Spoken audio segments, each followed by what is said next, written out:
Hello students, digi lessons from the house of Navankur में आप सभी का स्वागत है। कक्षा 6 विषय विज्ञान, अध्याय 16 कचरा संग्रहण एवं निपटान। अभ्यास यानी प्रश्नोत्तर। पहला प्रश्न, निम्नलिखित के उत्तर दीजिए। का लाल केंचुए किस प्रकार के कचरे को कंपोस्ट में परिवर्तित नहीं करते? दूसरा प्रश्न, क्या आपने अपने कंपोस्ट गड्ढे में लाल केंचुओं के अतिरिक्त किसी अन्य जीव को भी देखा है? यदि हाँ, तो उनके नाम जानने का प्रयास कीजिए। चित्र भी बनाइए। उत्तर का फल, सब्जी, पत्तियाँ, टूटी डंडियाँ, गोबर, लीद आदि को लाल केंचुए कंपोस्ट में परिवर्तित कर देते हैं। रबड़, प्लास्टिक, पॉलीथीन, चमकीला ग्लेज्ड कागज आदि को लाल केंचुए कंपोस्ट में परिवर्तित नहीं करते हैं। खा कंपोस्ट गड्ढे में लाल केंचुओं के अतिरिक्त जीवाणु, कवक, मशरूम, सूक्ष्म कीट आदि भी पाए जाते हैं। ये चित्र देखें आप। शैवाल, कवक, मॉस, फर्न।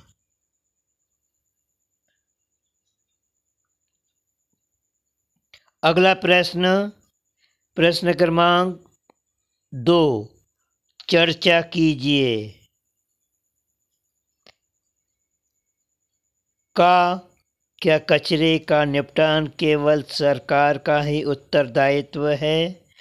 क्या कचरे के निपटान से संबंधित समस्याओं को कम करना संभव है? उत्तर का नहीं, सरकार के द्वारा कचरे की निपटान क्रिया में गैर सरकारी संस्थाएं, NGOs तथा समाज के अन्य व्यक्ति भी अपना अपना सहयोग कर सकते हैं।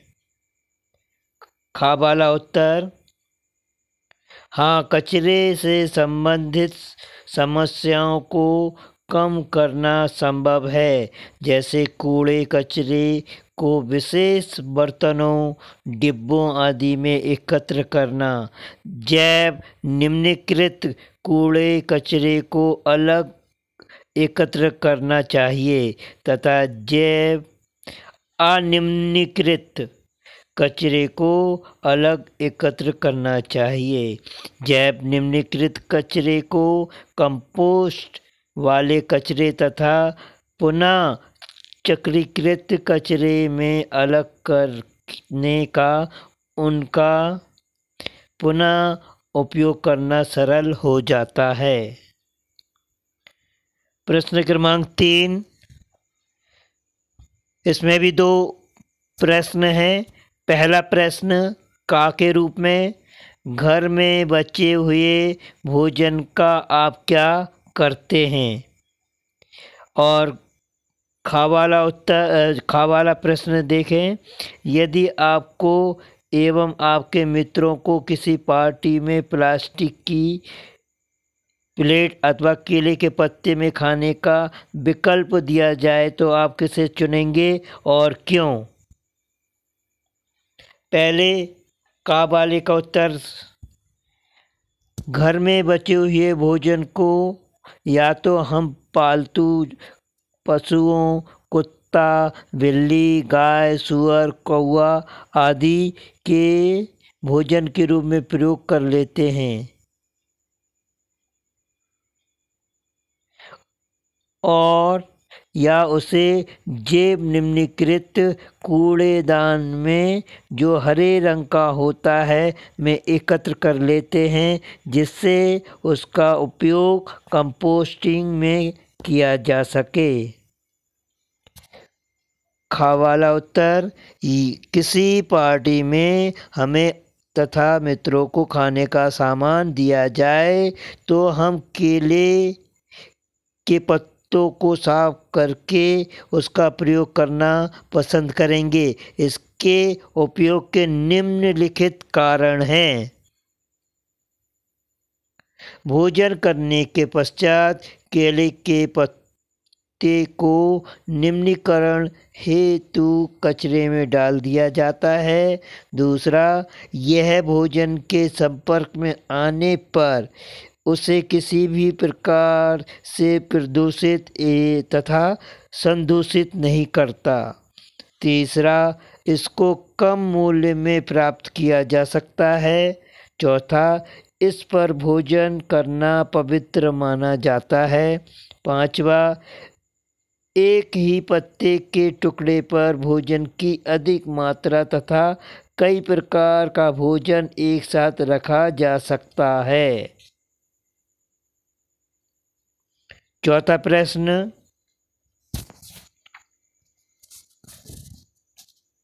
प्रश्न, इसमें भी दो प्रश्न हैं, का और खा के रूप में। पहले का, विभिन्न प्रकार के कागज के टुकड़े एकत्र कीजिए। पता कीजिए कि इनमें से किसका पुनः चक्रण किया जा सकता है। खा वाला प्रश्न, लेंस की सहायता से कागजों के उन सभी टुकड़ों का परीक्षण कीजिए जिन्हें आपने उपरोक्त प्रश्न के लिए एकत्र किया था। क्या आप कागज की नई शीट एवं पुनः चक्रित कागज की सामग्री में कोई अंतर देखते हैं? उत्तर का, विभिन्न प्रकार के कागज जैसे समाचार पत्र, अभ्यास पुस्तिका का कागज, पुस्तक का कागज, गत्ता, पीला मोटा कागज, चार्ट पेपर आदि का पुनः चक्रण किया जा सकता है। ग्लेज्ड कागज, मोमी कागज, प्लास्टिक कागज, मैगजीन कागज आदि का पुनः चक्रण नहीं किया जा सकता है। खा वाला उत्तर, एकत्र की गई नई शीट के कागज का लेंस की सहायता से निरीक्षण करने पर उसमें सरंध्र अधिक स्पष्ट दिखाई पड़ते हैं तथा पुनः चक्रित कागज की शीट में ये रंध्र बहुत कम दिखाई पड़ते हैं। साथ ही इनमें ऐसे खुले हुए नहीं होते। पांचवा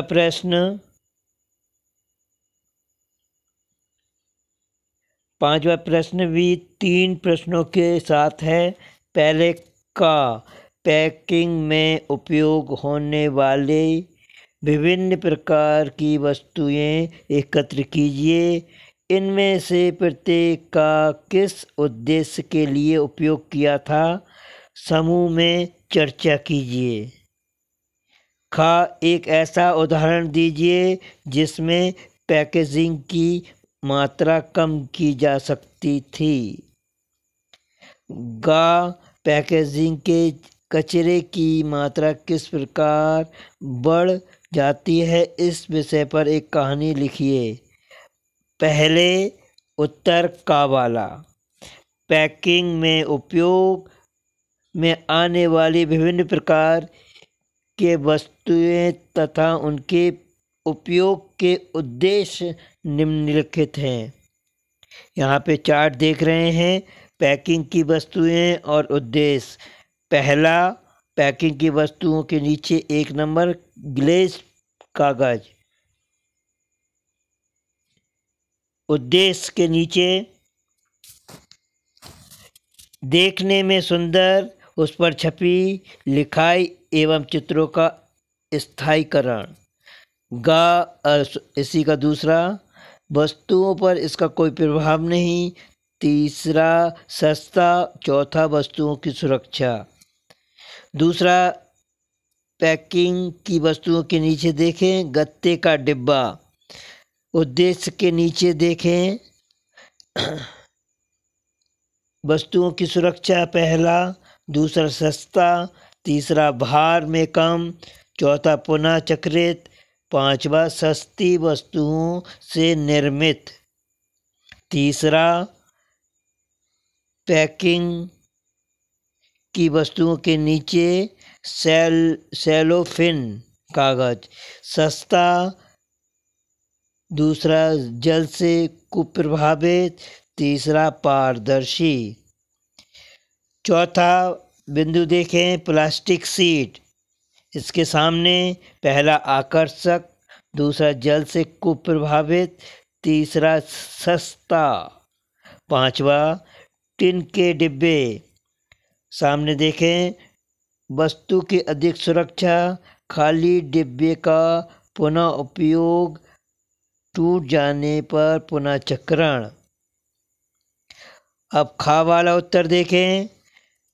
धातु की बनी वस्तुओं को 2 या 3 पैकिंग कागज़ों में लपेटकर डिब्बे में बंद करके फिर उस पर सेलोफिन का कागज़ लगाया जाता है। इन्हीं वस्तुओं को एक ही कागज़ में लपेटकर उस कागज़ पर वस्तुओं का चित्र, नाम, मूल्य, पैकिंग तिथि आदि लिखकर भी उद्देश्य की पूर्ति की जा सकती है। अब घ वाला उत्तर देखें। धनाढ्य कॉलोनियों के निवासी अधिकांशतः उन वस्तुओं का उपयोग अधिक करते हैं जो कई पैकिंग में बंद होती हैं। वे लोग वस्तुओं का तो उपयोग करते हैं परंतु पैकिंग को कूड़ेदान में फेंक देते हैं। वे ना तो स्वयं पैकिंग का उपयोग जानते हैं और ना ही जानने का प्रयत्न ही करते हैं। उनके इस व्यवहार का प्रभाव उनकी संतान पर भी पड़ता है। वे पैकिंग का पुनः उपयोग करना अपना अपमान समझते हैं। उन क्षेत्रों में स्थित विद्यालयों का सामान्य शिक्षा के साथ साथ इस प्रकार की शिक्षा देने का भी एक कार्य एवं लक्ष्य होना चाहिए।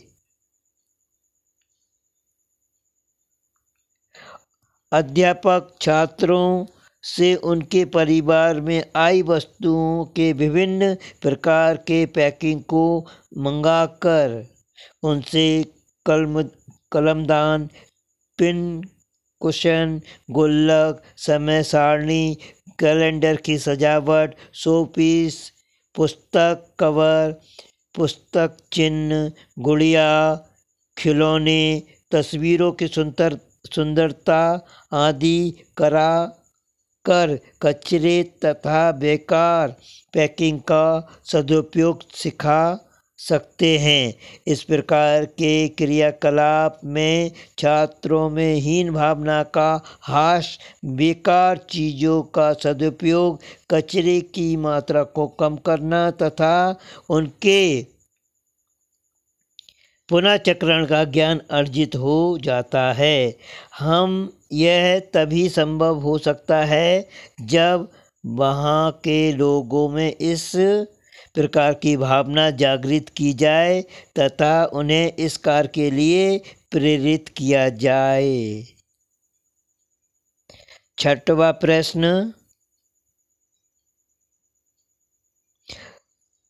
क्या आपके विचार में रासायनिक उर्वरक के स्थान पर अपेक्षाकृत कंपोस्ट का उपयोग उत्तम होता है?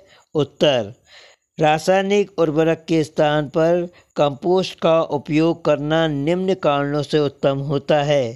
पहला, कंपोस्ट खाद के निर्माण में कूड़े कचरे का सदुपयोग होता है। दूसरा, इसके निर्माण में विद्युत तथा अन्य किसी प्रकार की ऊर्जा तथा मशीनों की आवश्यकता नहीं होती है। तीसरा, इस प्रकार के कंपोस्ट निर्माण में किसी भी प्रकार का प्रदूषण नहीं फैलता। चौथा, कंपोस्ट खाद कृषि भूमि में लगभग सभी उपयोगी तत्वों की कमी की पूर्ति करती है। कंपोस्ट खाद के लिए अधिक धन व्यय करने की आवश्यकता नहीं होती है।